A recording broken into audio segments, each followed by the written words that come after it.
Yes, I'm wondering if you could respond to the Muslim belief that Jesus actually wasn't crucified at all, that Yes. God made it appear to be the case, and therefore his resurrection appearances would not actually be resurrection appearances. Yes. In my theological work at the University of Munich, although I wrote on the resurrection of Jesus, my side area of expertise on which I was examined was Islam. And I never dreamt that this would be something on which I would be speaking someday, but in the aftermath of 9/11 and our heightened awareness of Islam in the world, I've been called upon more and more to address these kinds of questions. And so I welcome this question as a very interesting one. In my dialogue with Muslim theologians, when I've had events on university campuses with them, this is one of the points that I press them very hard on. Because the crucifixion of Jesus is, in the words of Robert Funk, the founder of the Jesus Seminar, the one indisputable fact about Jesus of Nazareth that everybody recognizes. And so I find it ironic that of all the facts that the Quran or that Muhammad would have denied about Jesus would be the one indisputable fact that everybody recognizes about Jesus of Nazareth, namely that he was executed by crucifixion.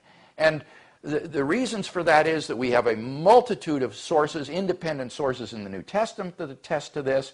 We have extra biblical sources in Tacitus and Josephus that attest to this. Also, it passes the criterion of embarrassment. That is to say, it is something that the early church would never have invented for its would-be Messiah, had it not in fact been true. It was something the early church had to overcome rather than invent. So there are very, very good grounds historically for believing that Jesus was executed by Roman crucifixion.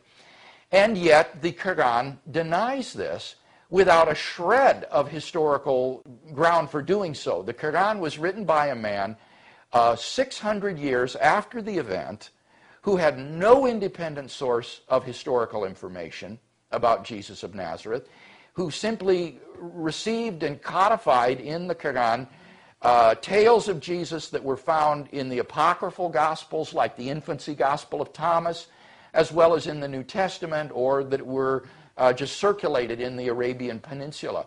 And so the Quran contains at its heart an egregious historical error, namely that Jesus of Nazareth was not crucified. And in my debates with Muslim theologians on this, perhaps the most interesting response that I've received so far was the claim by Shabir Ali, who is a Canadian Muslim apologist. He is willing to agree that Jesus was in fact crucified, which really compromises the Quran, because the Quran says they did not crucify him. But Ali is willing to grant that he was crucified, but he says he wasn't actually killed. Ali subscribes to the apparent death theory, and he thinks that they took him down alive from the cross, placed him in the tomb, and before he could die in the tomb, Allah assumed him into heaven. So he will go, like 90% of the way toward the Christian view, but then at the last minute, he has a sort of body-snatching view of Jesus where God takes him away.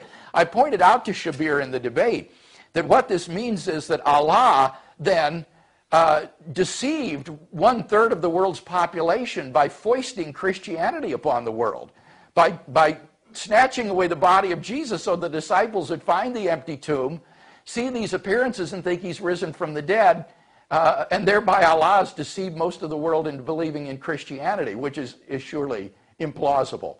And he didn't have a good response to that. So I think this is a really major problem for the Quran, is its historical portrait of Jesus is so fundamentally at its heart inaccurate.